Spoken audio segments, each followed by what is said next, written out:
faked my own kidnapping to see who would actually pay the ransom. My son's response made me call the police. People often say that money reveals a person's true character. I used to think that was just a clever saying.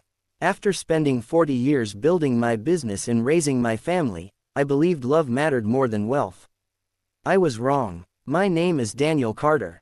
I'm 68 years old, retired, and a widower. My wife, Helen, passed away 5 years ago after a long battle with cancer. Since then, my world had become much quieter.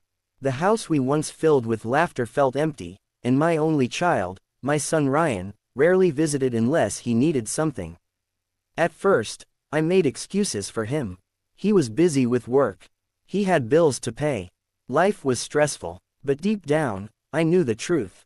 Every phone call ended with him asking for money.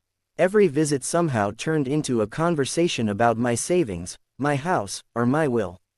He never asked how I was sleeping. He never asked whether I felt lonely.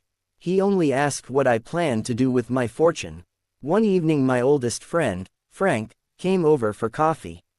After listening to me complain for nearly an hour, he leaned back in his chair. "Have you ever wondered who would actually fight for you if you disappeared?" The question stayed in my mind for days. Eventually, a foolish idea became an irresistible one. I decided to disappear for 48 hours. Not forever, just long enough to learn who truly cared. I rented a small cabin under another name nearly 2 hours away. I left my phone behind and bought a prepaid one. Before leaving, I arranged for an anonymous message to be sent to my son claiming I had been kidnapped and demanding a ransom. I expected fear. I expected panic. I expected him to call the police immediately. Instead, what happened changed everything. The anonymous message reached Ryan at exactly 9:15 on a Monday morning. "We have your father. Don't contact the police. Prepare $250,000 in cash." I expected him to panic. Instead, he replied only 3 minutes later. "I don't have that kind of money." That was understandable, but his next message wasn't. "Can you prove he's alive?" The sender replied with a recent photo of me sitting in the cabin, looking worried. I had staged it myself before leaving. Ryan responded again, "Keep him for now. I'll see what I can do." No desperate phone calls. No pleading. No frantic search. Just cold, businesslike messages. As I watched everything unfold through the prepaid phone, my stomach sank. Later that afternoon, I learned something even worse. Instead of trying to gather money, Ryan called my lawyer. Not to ask how to find me. To ask whether my will would still be valid if I were declared dead. My lawyer refused to discuss anything and immediately tried to contact me. When he couldn't, he informed the authorities that something seemed suspicious. That single decision may have saved my family from an even darker future. Meanwhile, Ryan visited my house. A neighbor noticed him loading boxes into his truck. Another neighbor saw him speaking with a locksmith. Within hours, the locks on my front door had been replaced. He wasn't preparing for my return. He was preparing for my absence. Sitting alone in the cabin, I stared at the screen in disbelief. I had hoped this strange experiment would prove that my son loved me more than my money. Instead, it was proving exactly the opposite. Then everything became even more disturbing. A detective called the prepaid number that only I knew about. "I don't know who you are," he said carefully, "but if Mr. Carter is alive, he needs to contact us immediately. We have reason to believe this situation is becoming a criminal matter." That was the moment I realized my little test had gone far beyond what I had imagined. The next morning, I packed my bag, got into my car, and drove straight to the nearest police station. It was finally time to tell them the truth. The desk officer looked stunned when I walked into the station. "I'm Daniel Carter," I said quietly. "The man everyone thinks has been kidnapped." Within minutes, I was sitting across from 2 detectives. I told them everything, from renting the cabin to arranging the fake ransom message. I admitted it had been a terrible decision and accepted responsibility for the confusion it had caused. The detectives weren't pleased. One of them folded his arms. "Mr. Carter, you've created a major investigation. But there's something you need to hear. He slid several photographs across the table. They showed my house, the new locks, Ryan carrying boxes from my garage, a real estate agent entering the property. What is this? I asked. We've been watching after your lawyer reported your disappearance, the detective replied. Your son has been acting as though you're never coming back. My heart sank. The officers explained that Ryan had already contacted my bank, my insurance company, and even my financial advisor. He wanted to know how quickly he could gain access to my estate if I were officially declared dead. I couldn't believe it. This wasn't grief. This wasn't panic. It looked like preparation. The detective leaned forward. Mr. Carter, your experiment may have uncovered something much more serious. That afternoon, the police accompanied me back to my house. When Ryan opened the front door and saw me standing there, the color drained from his face. Dad, you're alive. His surprise didn't look like relief. It looked like fear. For a long moment, neither of us spoke. Then I noticed the moving boxes stacked in the hallway and my framed family photos missing from the walls. The home I'd built over 40 years no longer felt like mine. I looked at my son and asked one simple question. Why did you change the locks before anyone even knew what had happened to me? He had no answer, only silence. And in that silence, I finally understood a painful truth. Sometimes the people closest to us can become strangers when money enters the picture. Ryan stood frozen in the doorway, unable to meet my eyes. The detective stepped forward and asked him to explain why he had changed the locks, contacted my bank, and begun clearing out my belongings before there was any proof I had been harmed. At first, he insisted it was all a misunderstanding. I was just trying to protect the house, he said. I didn't know what else to do. But the explanation didn't fit the facts. The locksmith confirmed Ryan had claimed he was preparing to take permanent control of the property. My real estate agent admitted Ryan had asked how quickly the house could be listed if I were declared dead. My lawyer also revealed that Ryan had repeatedly called about my will instead of asking how to help find me. The room fell silent. Ryan finally lowered his head. I've been drowning in debt, he whispered. I made terrible financial decisions. When the ransom message arrived, I thought everything was already over. His words hit me hard. I wasn't angry because he owed money. Anyone can make mistakes. I was heartbroken because he had given up on me before he knew the truth. I would have helped you, I said quietly. All you had to do was ask. Tears filled his eyes for the first time that day. I'm sorry, Dad. The apology sounded sincere, but trust isn't rebuilt with a single sentence. The detectives closed their investigation after confirming there had never been a real kidnapping, though they warned me that my fake disappearance had consumed valuable police resources. I accepted responsibility and cooperated fully. Over the next few weeks, I made difficult decisions. I updated my estate plan, appointed an independent executor, and donated a portion of my wealth to local charities that had supported families in crisis. I also told Ryan that if he wanted a relationship with me, it would have to be built on honesty, not expectations about inheritance. Money can solve many problems, but it cannot buy loyalty, respect, or love. Those have to be earned. And that was the most valuable lesson my foolish experiment ever taught me. 6 months passed before Ryan called again. This time, there was no request for money. No questions about my investments. No mention of the house. He simply asked, Dad, would you have dinner with me? I agreed, though I wasn't sure what to expect. We met at the small family restaurant where Helen and I used to celebrate anniversaries. Ryan arrived early. He looked different, older, tired, and far more humble than the confident man who had once assumed my fortune would soon become his. Before the food even arrived, he spoke. I've spent months thinking about what happened, he said. I blamed everyone except myself. I convinced myself that I deserved your money because I was your son. I never realized I'd stopped treating you like my father. For the first time in years, I believed every word. He explained that after I returned, he had sold his expensive car, moved into a smaller apartment, found a financial counselor, and started paying off his debts instead of trying to escape them. I wanted to prove I could stand on my own, he said. I nodded but stayed quiet. Forgiveness comes more easily than trust. Trust takes time. Over the following year, Ryan visited often. Sometimes we worked in the garden. Sometimes we watched old movies. Sometimes we simply sat on the porch with coffee, talking about life and remembering Helen. Slowly, our relationship changed. Not because of money, because of honesty. Eventually, I updated my estate plan one final time. Ryan would still receive part of my estate one day, but not because he expected it. Because he had rebuilt the relationship that mattered far more than any inheritance. The rest of my wealth went to scholarships, community charities, and organizations that helped older adults who had no family to rely on. Looking back, I regret staging the fake kidnapping. It caused unnecessary fear and wasted police resources. I would never recommend anyone do what I did. But it forced painful truths into the open. It reminded me that real love isn't measured by the size of a ransom or the value of an inheritance.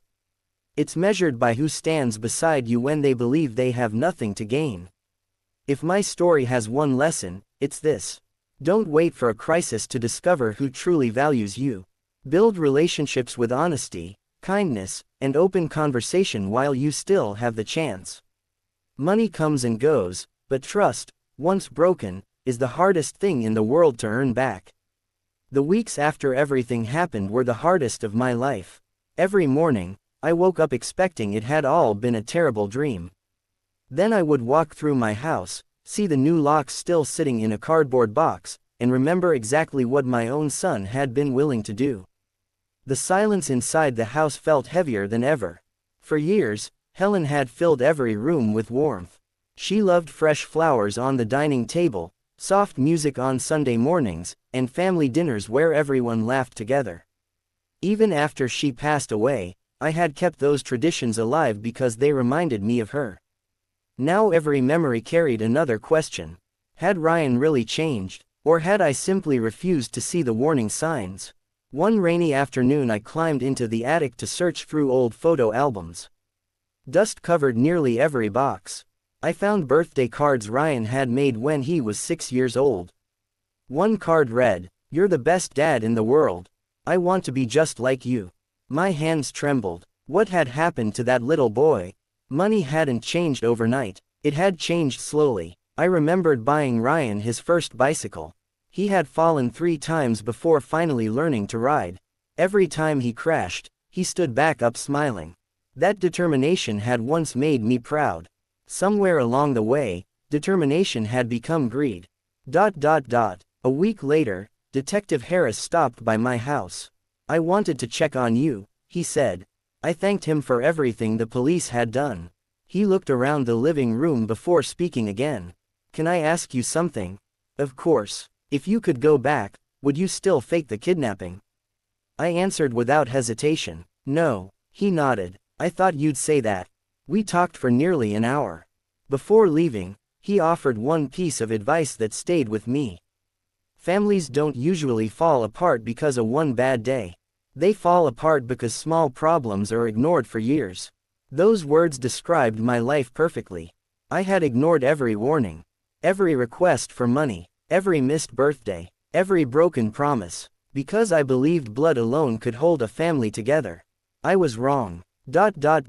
2 days later, Ryan appeared at my front door carrying a toolbox. "I know you probably don't want to see me," he said quietly, "but your porch railing is broken." I thought I'd fix it. I almost sent him away. Instead, I stepped aside. For the next 3 hours we barely spoke. He measured boards, tightened screws, sanded rough edges, and painted the repaired railing. When he finished, he didn't ask for money. He didn't mention my will. He simply packed his tools. "I'll leave now." As he reached his truck, I stopped him. "Ryan." He turned. "Thank you." A small smile crossed his face. It was the first genuine smile I'd seen from him in years. Over the next several months, his visits became more frequent. Sometimes he mowed my lawn. Sometimes he repaired things around the house. Sometimes we just drank coffee in silence. Trust wasn't returning quickly, but it was returning. One afternoon he handed me an envelope. Inside were bank statements, debt records, and a repayment plan. "I wanted you to know," he said, "I'm fixing my mistakes myself." For the first time since Helen died, I felt a small spark of hope. Maybe people really could change. Maybe broken families weren't always broken forever. But neither of us knew that another surprise was waiting, one that would reveal a secret Helen had kept for years and test our family in a completely different way. The following Saturday, I decided to clean Helen's old study. It had remained almost untouched since the day she passed away. Her reading glasses still rested beside a stack of books. A faded blue sweater hung on the back of her chair, and the faint scent of lavender lingered in the room. As I sorted through the drawers, I discovered a small wooden box sealed with a handwritten note. "For Daniel. Open only when you're ready." My heart pounded. I carefully opened the box.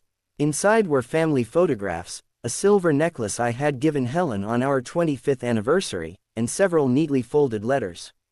The first letter was addressed to me. "My dearest Daniel, if you're reading this, it means I'm no longer with you. First, I want you to know that loving you was the greatest gift of my life.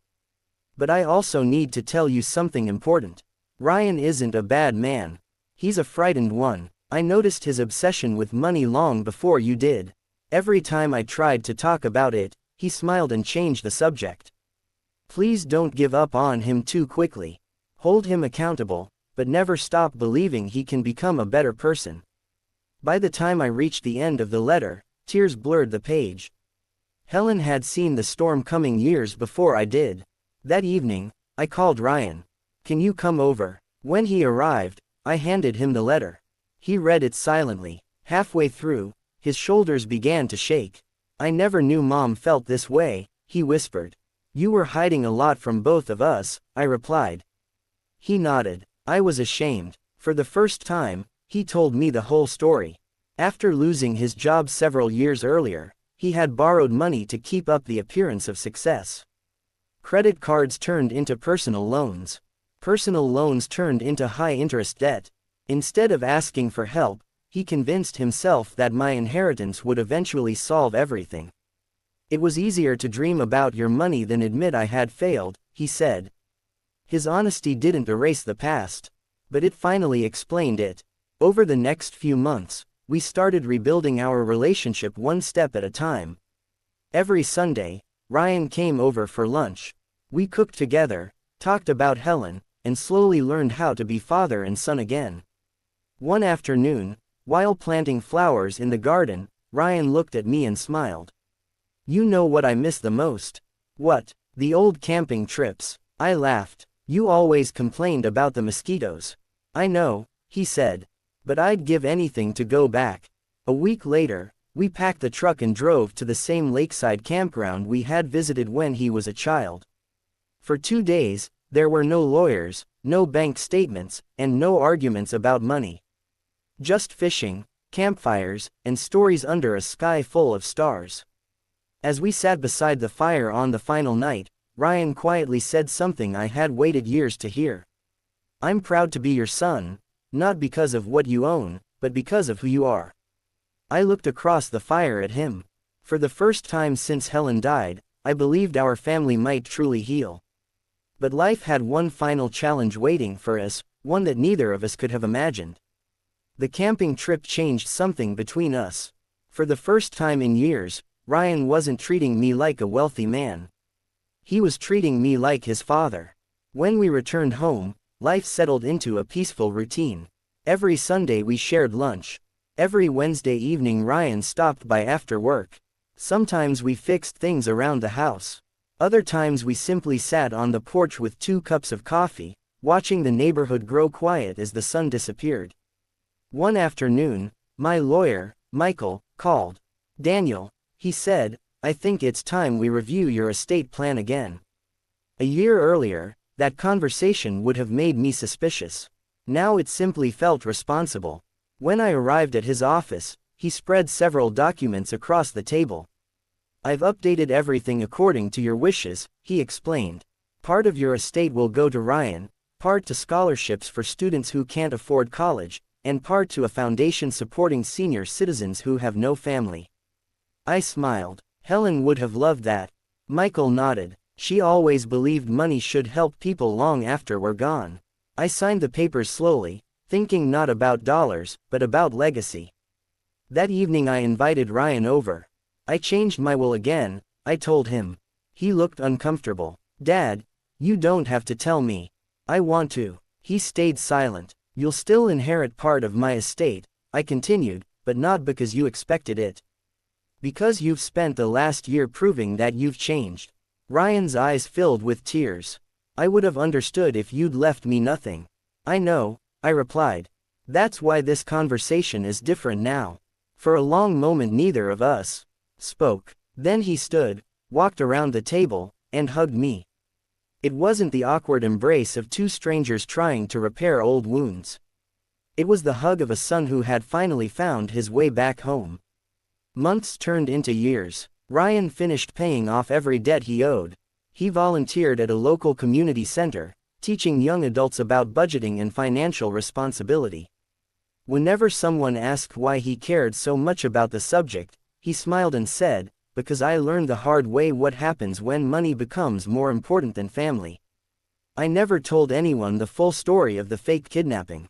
The people who needed to know already knew. The lesson wasn't about fooling others. It was about confronting truths I'd been avoiding for years. One quiet afternoon, I visited Helen's grave with a bouquet of white lilies. I sat beside the headstone for nearly an hour. "I think you'd be proud of him," I whispered. A gentle breeze moved through the trees. For the first time since losing her, I felt something I hadn't experienced in years. Peace. As I drove home, I realized that wealth had never been the greatest thing I'd built. It wasn't my business. It wasn't my house. It wasn't my savings. It was the chance to rebuild a broken relationship before time ran out. That second chance was worth more than every dollar I'd ever earned. And if my story teaches anything, let it be this. Don't wait for a crisis to tell the people you love how much they matter. Don't assume there will always be another tomorrow. Money can be earned again. Houses can be rebuilt. Fortunes can grow or disappear. But lost time with the people you love is something no amount of wealth can ever buy back.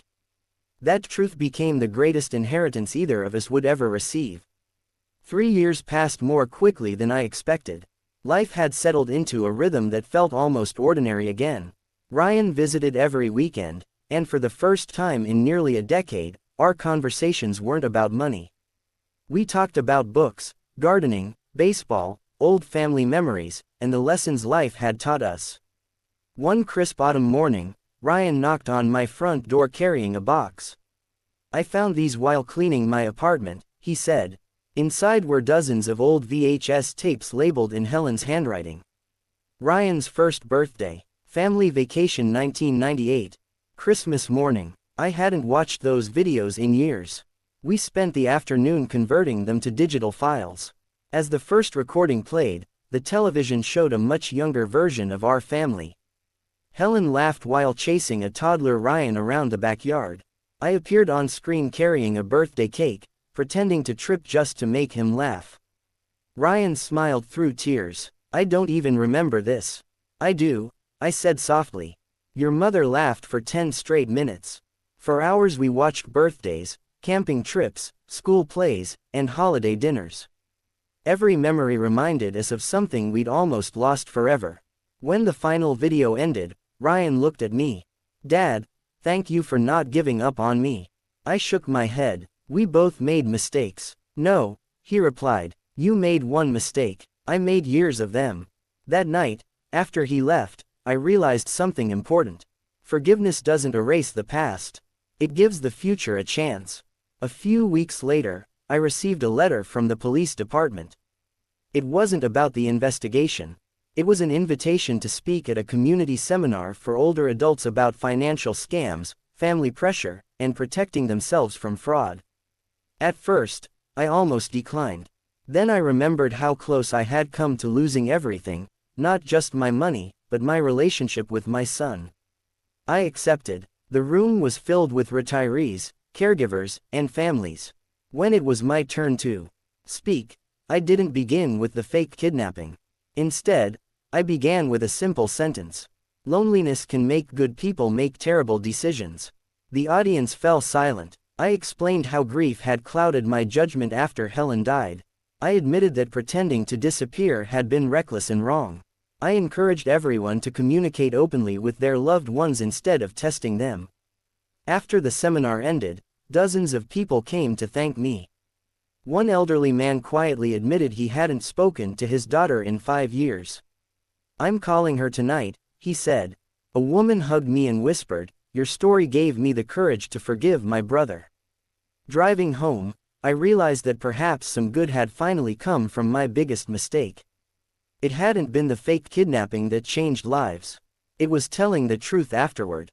As I pulled into my driveway, Ryan was waiting on the porch with 2 cups of coffee. Without saying a word, he handed one to me. We sat together as the sun disappeared behind the trees, grateful not for the fortune I had built, but for the family we had slowly rebuilt together. Winter arrived quietly that year. The first snowfall covered the neighborhood in white, and for the first time in many years, I didn't spend the holidays alone. Ryan insisted on decorating the house exactly the way Helen used to. He climbed into the attic, brought down the old boxes of ornaments, and carefully placed each one on the Christmas tree. "This angel always goes on top," he said, smiling. "You remember." I remember everything now. For a moment, it felt as if Helen were still with us. A week before Christmas, Ryan surprised me with another idea. "Dad, let's visit the children's hospital." "Why?" "Mom always said Christmas isn't complete until you make someone else's day better." We filled my truck with toys, books, puzzles, and warm blankets. Watching those children smile reminded me that happiness couldn't be measured by the balance in a bank account. On the drive home, Ryan was unusually quiet. Finally, he spoke. "I've been thinking about the money you donated." "What about it? I want to do something too." The next month, Ryan sold several expensive possessions he no longer needed. He donated part of the money to the scholarship fund created in Helen's memory. It wasn't a fortune, but it was given with a generous heart. That meant more than any number written on a check.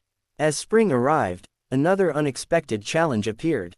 During a routine medical checkup, my doctor found a problem with my heart. "It's treatable," he assured me, "but you'll need surgery." Ryan didn't leave my side. He attended every appointment, drove me to every test, and sat beside my hospital bed before the operation. The night before surgery, I woke to find him sitting quietly in the visitor's chair. "You should go home," I whispered. He shook his head. "I spent too many years taking you for granted. I'm not wasting another minute." The operation lasted nearly 5 hours.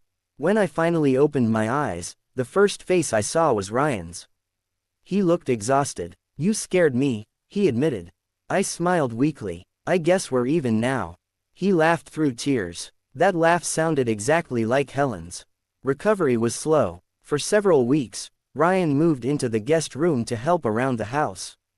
He cooked meals, organized my medications, cleaned the yard, and even learned Helen's famous chicken soup recipe from one of her old notebooks.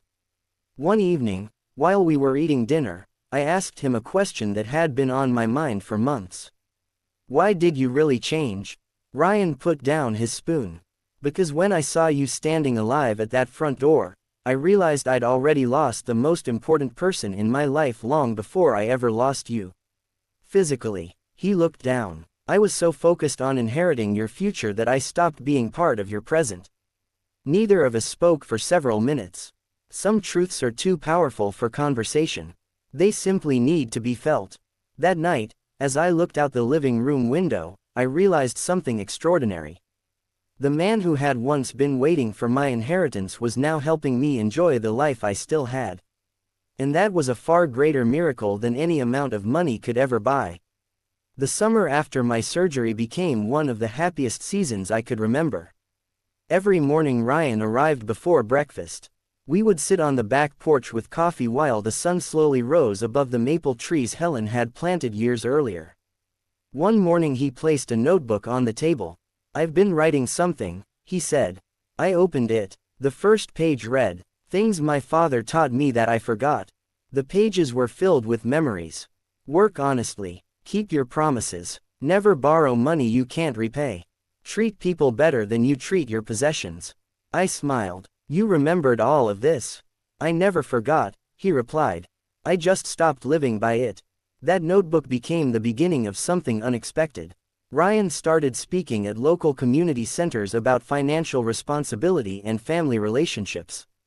He never mentioned our names, but he told the story of a son who almost lost his father because he valued an inheritance more than time together. People listened. Many stayed afterward to share their own stories. Some admitted they hadn't spoken to their parents in years. Others confessed they had allowed money to divide their families. Ryan always ended with the same sentence. If you're waiting until tomorrow to repair your family, start today instead. One afternoon a young man approached him. My father and I haven't spoken in 8 years, he said. I'm calling him tonight. Ryan shook his hand. As we drove home, he stared out the window. I never imagined my biggest failure could help someone else. I answered quietly. That's how wisdom is born. Months later, we organized the first Helen Carter Family Foundation dinner, inviting scholarship students, neighbors, friends, and seniors from the community. The event wasn't glamorous. It didn't need to be. The room was filled with laughter, gratitude, and stories of second chances. During the evening, Michael, my lawyer, walked onto the stage. I've known Daniel for over 30 years, he began. I've seen him build a successful business. But his greatest achievement wasn't earning a fortune. He looked toward Ryan. It was rebuilding a family. The room applauded. Ryan lowered his head, embarrassed. Later that night, after everyone had gone home, we stood alone in the empty hall. Dad, Ryan said softly, if I could erase what happened, I would. I know. I'll regret it for the rest of my life. I placed my hand on his shoulder. Regret should remind us to become better, not convince us we can't. For the first time, I could see that the guilt he carried had turned into gratitude. The son who once waited for my wealth had become a man determined to honor the life his mother and I had tried to build. Looking up at the stars that night, I silently thanked Helen. She had believed Ryan could change long before either of us did.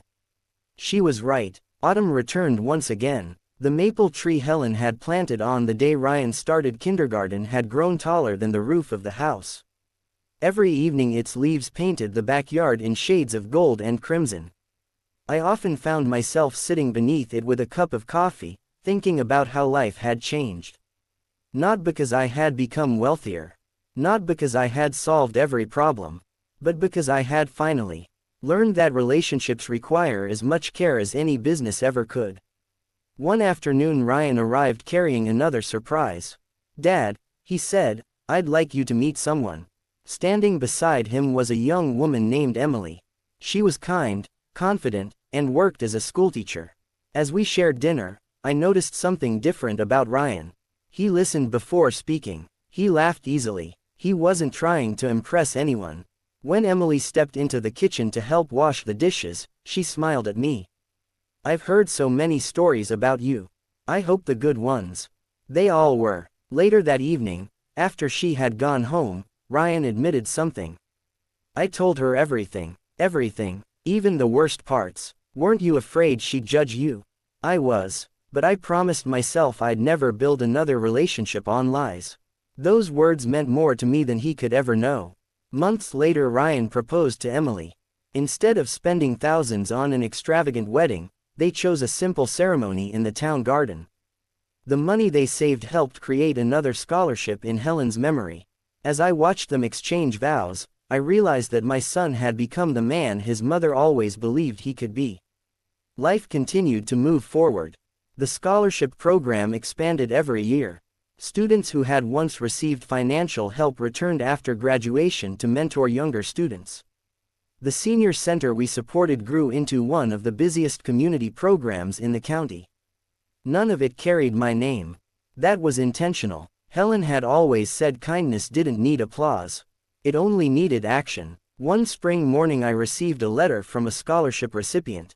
He wrote, Mr. Carter, because of your family's generosity, I became the first person in my family to graduate from college. One day I hope to help someone else the way you helped me. I folded the letter carefully and placed it inside Helen's wooden memory box. She would have treasured it. As my 75th birthday approached, Ryan organized a small family gathering. There were no expensive decorations. No fancy speeches. Just family, close friends, laughter, homemade food, and old photographs displayed across the living room. Near the end of the evening, Ryan stood to make a toast. He looked around the room before speaking. When I was younger, he began, I thought success meant owning more than everyone else. He paused. I was wrong. He looked directly at me. My father taught me that success is having people who still love you after they've seen your worst mistakes. The room became silent. I almost lost that gift forever. He raised his glass, to second chances, and to the father who gave me one I didn't deserve. Everyone applauded. I couldn't speak. I simply hugged him. It was the same boy who had once ridden his bicycle down our driveway while I ran behind him, hoping he wouldn't fall. Now he was the one helping me stand. That night, after everyone had gone home, I walked through the quiet house. The walls no longer reminded me of loneliness. They reminded me of survival. I paused in front of Helen's portrait. I think we did it, I whispered. We brought him home. Outside, the wind gently moved through the trees. For a brief moment, I could almost hear her laugh again. I turned off the lights, locked the front door, and smiled. Not because every wound had disappeared, but because the deepest ones had finally begun to heal. If there's one lesson my journey taught me, it's this. Never test the people you love the way I did. Honest conversations are always better than painful experiments. Tell your family how you feel while you still can. Forgive when it's wise, set healthy boundaries when it's necessary, and remember that no fortune is more valuable than the people who choose to stand beside you, not for your money, but for your heart. That became the greatest inheritance I could ever leave behind. 5 years passed. Sometimes I still thought about the day I had driven away from my house to begin the foolish plan that changed our lives forever. If I could relive that moment, I would make a different choice. I would have invited my son to sit across the kitchen table. I would have spoken honestly instead of creating a painful test. Life had taught me that truth is always stronger than deception. One spring morning, Ryan knocked on my front door carrying a small wooden box. I made something for you, he said. Inside was a hand-carved picture frame. It held my favorite photograph of Helen standing between the two of us at the lake many years ago. Across the bottom, Ryan had carved a single sentence. Family is the greatest inheritance. I couldn't speak. I simply stood and hugged him. Not because of the gift. Because I finally believed he understood its meaning. The Helen Carter Family Foundation continued to grow every year. Scholarships helped students attend college. Emergency grants supported elderly people living alone. Local food banks received regular donations. Every Christmas, volunteers delivered meals to families who were struggling. Ryan became one of the foundation's most dedicated volunteers. People who met him never guessed the mistakes he had once made. Instead, they saw a patient, kind man willing to spend hours listening to strangers who needed hope. One afternoon, a college student approached him after receiving a scholarship. I don't know how to thank you. Ryan smiled. One day, help someone else. That's thanks enough. Watching him from across the room, I realized that real wealth had nothing to do with the numbers in my bank account. It was measured by the lives we touched. As my 70th birthday approached, I decided to simplify my life. I sold my large house and moved into a smaller one nearby. The decision surprised many people. Why would you leave such a beautiful home? A neighbor asked. I smiled. Because the memories are coming with me. Ryan helped pack every room. When we reached Helen's old study, we found the empty wooden box that had held her letters. He picked it up carefully. Mom changed both of us, he said. She did, and she still is. We left the room together, turning off the light for the last time.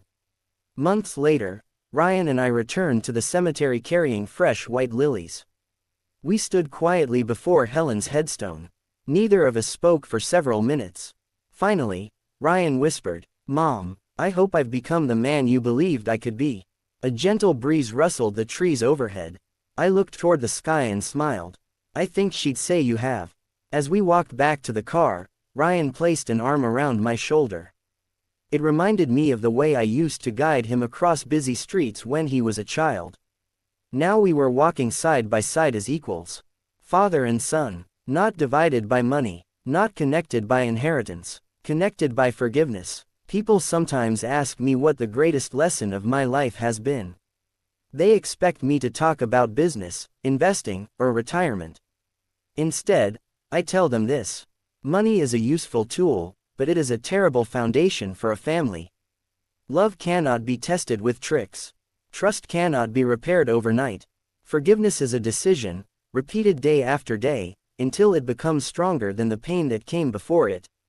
If my story helps even one family have an honest conversation before it's too late, then every painful lesson I learned will have served a purpose. I never truly discovered who would pay a ransom. Instead, I discovered something far more important. A family isn't saved by money. A family is saved when its members choose honesty, responsibility, compassion, and grace. That became my real legacy. Not the business I built. Not the house I owned. Not the fortune I earned. But the relationship my son and I rebuilt together, one ordinary day at a time. As we drove home from the cemetery, the sun dipped below the horizon, painting the sky in shades of gold and crimson.